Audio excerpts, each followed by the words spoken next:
जय जगन्नाथ। जदि आपण कुंभ राशि व्यक्ति तेबे এই वीडियो को निश्चय देखंतु। आपण बाहर समस्त हसुंच समस्त कष्ट समाधान करछंती किंतु राति रे सोया बेले आपण मन भितर एकाकी अनुभव कहीं हो। आज वीडियो रे मु कुंभ राशि एपरी 3टी गुप्त सत्य कहबी जहाँ आपण निज घर लोक के कही ना। प्रथम होची आपण समस्त को साहाय्य करती किंतु लोक माने आपण को ठकी दियंती कहीं। द्वितीय रे होची आपण को मन भितर क्यों गुप्त कष्ट लुचि रही। तृतीय रे होची वीडियो शेष रे गोटे एपरी सिद्ध उपाय कहबी जहाँ आपण को भाग्य बदलाई देव। जदि आपण चैनल रे नुआ अछंती चैनल को सब्सक्राइब करंतु। जदि आपण हनुमान प्रकृत भक्त कमेंट बॉक्स रे जय हनुमान निश्चय लिखंतु। वीडियो भल लगे गोटे लाइक निश्चय करंतु। बंधुगण प्रथमे आसंतु जानिबा कुंभ राशि लोकंक मनर सबुठारु गुप्त सत्य जहाकू से निज भितर लुचाई रखती। बाहरे हस भितर गंभीर चिंता। कुंभ राशि लोकंक व्यक्तित्व बहुत विचित्र। बाहर देखिले लागिबो सेमानक जीवन रे किछि दुख नाही। सबु बेले हस खुशी और शांत देखा जाती किंतु प्रकृत सत्य होउची एमानक मुंड भितरे 24 घंटा चिंतार समुद्र चली थाए। भविष्यत को नहीं निज परिवार को नहीं एमाने सबु बेले भितरे भितरे घांटी होथांती। अन्यंक समस्यार समाधानकारी निज पई एका। जदि कौनसी सांग किंबा परिवार लोकंकर किछि असुविधा हुए तेबे कुंभ राशि लोक निजर सबु काम छाड़ी सेमानंकु साहाय्य करने को पहुंची जाती। समस्त को भल उपदेश दियंती किंतु निज जीवन रे जेतेबेले कौनसी बड़ समस्या आसे सेतेबेले एमाने कहा आगरे हाथ पतांती नहीं कि कहा को निज कष्ट कहती नहीं। एमाने निज रूम रे एका बसी कांदी देबे किंतु बाहर को आसी पुणी समस्त आगरे हसी देबे। कुंभ राशि लोक 100 जन लोकंक गहन रे ठिया होई मध्य भितरु एकाकी अनुभव करती। एमानंकर सांग अनेक थांती किंतु मनर कथा कहिया पई जणे 2 जन सचोट लोकंकु मध्य एमाने पांती नाही। एही एकाकीपण ही एमानंकर सबुठारु बड़ गुप्त कष्ट। एमाने छोट छोट कथा को बहुत गभीर भावे चिंता करती। केही जदि टिके खराब व्यवहार कला तेबे सही कथा को नहीं राति सारा भाभी भाभी सोई पारंती नहीं। कुंभ राशि लोकंक पई सबुठारु बड़ जिनिस होउची आत्मसम्मान। जदि केही एमानंक आत्मसम्मान रे आघात दिए तेबे एमाने झगड़ा करंती नहीं बरं निशब्दरे सही लोकंकर जीवनरू एवं निज मनरु ताको सबुदिन पई बाहर कर दियंती। बंधुगण एबे आसंतु जानिबा कुंभ राशि लोकंक प्रेम संपर्क एवं सेमाने पाउथिबा धक्का विषय रे। से गुप्त सत्य कौन रही। कुंभ राशि लोक जहाँ सह संपर्क जोड़ती स्त्री स्वामी हुंतु प्रेमी हुंतु किंबा बंधु ताकू निज आखि बुझी विश्वास करती। एमाने निज स्वार्थ कथा न भाबी आग सामना लोकर खुशी कथा भाभी थांती। सेमानंक पई निज संपर्क ही सब किछि। अत्यधिक विश्वास ही धोकार कारण। कुंभ राशि लोक अति शीघ्र लोक को विश्वास कर दियंती। सही कारण से माने निजर सबुठारु आपणार भाबुथुबा लोकंक द्वारा ही प्रेम किंबा व्यवसाय टंका पैसा मामला रे बड़ धक्का किंबा विश्वासघातकता पाई थांती। निशब्द रे बाहरी जाती। जदि कहीं एमानंक विश्वास थरे भांगी दिए तेबे कुंभ राशि लोक ता सह झगड़ा करती नहीं कि गाली गुलज करती नहीं। एमाने निशब्द रे गुप्त रे सही लोकर जीवन रू निजको सर्वदा सबुदिन पई दूरेई दियंती।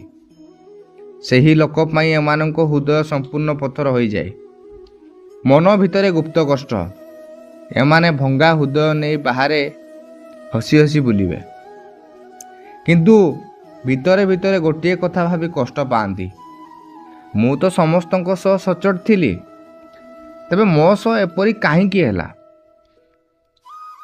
ବନ୍ଧୁଗଣ, ଆପଣଙ୍କ ଜୀବନରେ ମଧ୍ୟ କ'ଣ କେବେ ଏପରି କାହା ଦ୍ୱାରା ଧକ୍କା କିମ୍ବା ଆଘାତ ମିଳିଛି? ଯଦି ମିଳିଛି ତେବେ ତଳେ କମେଣ୍ଟ ବକ୍ସରେ ୟେସ୍ କିମ୍ବା 100% ସତ ବୋଲି ମୋତେ ନିଶ୍ଚୟ ଜଣାନ୍ତୁ।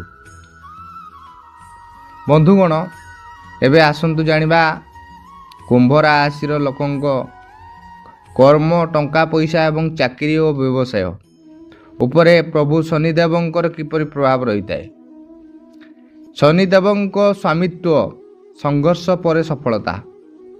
କୁମ୍ଭ ରାଶିର ଅଧିପତି ଗ୍ରହ ହେଉଛନ୍ତି ନ୍ୟାୟର ଦେବତା ପ୍ରଭୁ ଶନିଦେବ। ତେଣୁ ଏହି ରାଶିର ଲୋକଙ୍କୁ ଜୀବନରେ କୌଣସି ଜିନିଷ ସହଜରେ କିମ୍ବା ବିନା ପରିଶ୍ରମରେ ମିଳେ ନାହିଁ। ଏମାନଙ୍କୁ ପ୍ରତିଟି ସଫଳତା ପାଇଁ ପ୍ରଚୁର ସଂଘର୍ଷ ଓ କଠିନ ପରିଶ୍ରମ କରିବାକୁ ପଡ଼ିଥାଏ। କିନ୍ତୁ ମନେ ରଖନ୍ତୁ, ଶନିଦେବ ବିଳମ୍ବରେ ଦିଅନ୍ତି କିନ୍ତୁ ଶେଷରେ ସ୍ଥାୟୀ ସଫଳତା ନିଶ୍ଚୟ ଦିଅନ୍ତି। କର୍ମ ହିଁ ଭଗବାନ। କୁମ୍ଭ ରାଶିର ଲୋକମାନେ କାମକୁ ଭୟ କରନ୍ତି ନାହିଁ। ଏମାନେ ନିଜ କର୍ମ ଉପରେ ବିଶ୍ୱାସ ରଖନ୍ତି। ଚାକିରି ହେଉ କି ବ୍ୟବସାୟ, ଏମାନେ ନିଜ ଦାୟିତ୍ୱକୁ ବହୁତ ନିଷ୍ଠାର ସହ ପୂରଣ କରନ୍ତି। ଧନ ସଞ୍ଚୟର ସମସ୍ୟା। ଟଙ୍କା ପଇସା ରୋଜଗାର କରିବାରେ ଏମାନଙ୍କର ଦକ୍ଷତା ଥାଏ, କିନ୍ତୁ ହାତରେ ଟଙ୍କା ରଖିବା କିମ୍ବା ଧନ ସଞ୍ଚୟ କରିବାରେ ଅସୁବିଧା ହୁଏ। ନିଜ ଆବଶ୍ୟକତା କିମ୍ବା ଅନ୍ୟମାନଙ୍କୁ ସାହାଯ୍ୟ କରିବା ଚକ୍କରରେ ଏମାନଙ୍କର ଟଙ୍କା ଖର୍ଚ୍ଚ ହୋଇଯାଏ। ଚାକିରି ଓ ବ୍ୟବସାୟରେ ସ୍ୱାଭିମାନ। ଚାକିରି କ୍ଷେତ୍ରରେ ଏମାନେ କାହାର ଅଯଥା ଚାଟୁକାରିତା କରିପାରନ୍ତି ନାହିଁ। ନିଜ ଆତ୍ମସମ୍ମାନ ସହ ବଞ୍ଚିବାକୁ ପସନ୍ଦ କରନ୍ତି, ଯାହାଫଳରେ ଅନେକ ସମୟରେ ଉପର ଅଫିସରଙ୍କ ସହ ମତଭେଦ ହୁଏ। ବ୍ୟବସାୟରେ ଏମାନେ ସଚ୍ଚୋଟ, ତେଣୁ ସଚ୍ଚୋଟତା ଯୋଗୁଁ ଲାଭ ଟିକିଏ ଡେରିରେ ମିଳେ। ସ୍ୱାବଲମ୍ବୀ, ନିଜ ପାଦରେ ଛିଡ଼ା ହେବା। ଏମାନେ କାହା ଆଗରେ ହାତ ପାତିବାକୁ ଘୃଣା କରନ୍ତି। ନିଜ ଯୋଗ୍ୟତା, ବୃଦ୍ଧି ଓ ସ୍ୱାଭିମାନ ବଳରେ ହିଁ ଶୂନ୍ୟରୁ ନିଜ ସାମ୍ରାଜ୍ୟ ଛିଡ଼ା କରନ୍ତି। ଯଦି ଆପଣ ବି କୁମ୍ଭ ରାଶିର ହୋଇ ଜୀବନରେ କଠିନ ପରିଶ୍ରମ କରୁଛନ୍ତି, ତେବେ କମେଣ୍ଟ ବକ୍ସରେ ଜୟ ଶନିଦେବ ନିଶ୍ଚୟ ଲେଖନ୍ତୁ। ବନ୍ଧୁଗଣ, ଭିଡ଼ିଓର ଶେଷରେ ଆସନ୍ତୁ ଜାଣିବା କୁମ୍ଭ ରାଶିର ଲୋକମାନେ ନିଜ ଜୀବନରେ କେଉଁ 3ଟି ସାବଧାନତା ଅବଲମ୍ବନ କରିବା ଦରକାର। ସେହି ମହା ଉପାୟ ଯାହା ଆପଣଙ୍କ ଭାଗ୍ୟ ବଦଳାଇ ଦେବ। ଆଖି ବୁଜି କାହାକୁ ବିଶ୍ୱାସ କରନ୍ତୁ ନାହିଁ।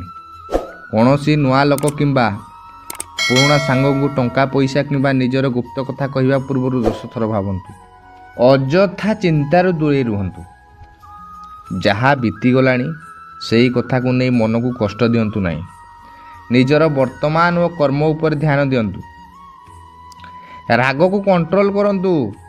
ଯଦିଓ ଆପଣ ସହଜରେ ରାଗନ୍ତି ନାହିଁ, କିନ୍ତୁ ଥରେ ରାଗିଲେ ସମ୍ପର୍କ ନଷ୍ଟ ହୋଇଯାଏ। ତେଣୁ ଧୈର୍ଯ୍ୟ ରଖନ୍ତୁ।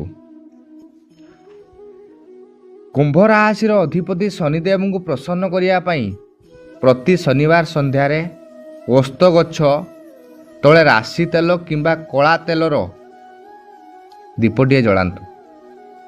ଏହା ସହ ଓଂ ସଂ ଶନିଶ୍ଚରାୟ ନମ ମନ୍ତ୍ରକୁ 108 ଥର ଜପ କରନ୍ତୁ ଏବଂ କୌଣସି ଗରିବ ଅସହାୟ ଲୋକଙ୍କୁ କଳା ରାଶି, କଳା କପଡ଼ା କିମ୍ବା ଆହାର ଦାନ କରନ୍ତୁ। ଏହି ଉପାୟ କଲେ ଆପଣଙ୍କ ଜୀବନର ସବୁ ବାଧା ବିଘ୍ନ ଓ ଟଙ୍କା ପଇସାର ଅଭାବ ଦୂର ହୋଇଯିବ। ବନ୍ଧୁଗଣ, ଆଜିର ଏହି ଭିଡ଼ିଓରେ କୁହାଯାଇଥିବା କଥା ଗୁଡ଼ିକ ଯଦି ଆପଣଙ୍କ ଜୀବନ ସହ 100% ମିଶୁଛି, ତେବେ କମେଣ୍ଟ ବକ୍ସରେ ସତ କଥା ନିହାତି ଲେଖନ୍ତୁ। ଭିଡ଼ିଓଟିକୁ ଗୋଟେ ଲାଇକ୍ କରନ୍ତୁ ଏବଂ ନିଜର କୁମ୍ଭ ରାଶିର ସାଙ୍ଗ ପରିବାର ଲୋକଙ୍କ ସହ ସେୟାର କରିବାକୁ ଭୁଲିବେ ନାହିଁ। ଯଦି ଆମ ଚ୍ୟାନେଲରେ ନୂଆ ଅଛନ୍ତି, ତେବେ ଏବେ ହିଁ ସବସ୍କ୍ରାଇବ୍ କରି ନିଅନ୍ତୁ। ପୁଣି ଦେଖା ହେବ ଆଉ ଏକ ନୂଆ ଭିଡ଼ିଓରେ। ଜୟ ଜଗନ୍ନାଥ।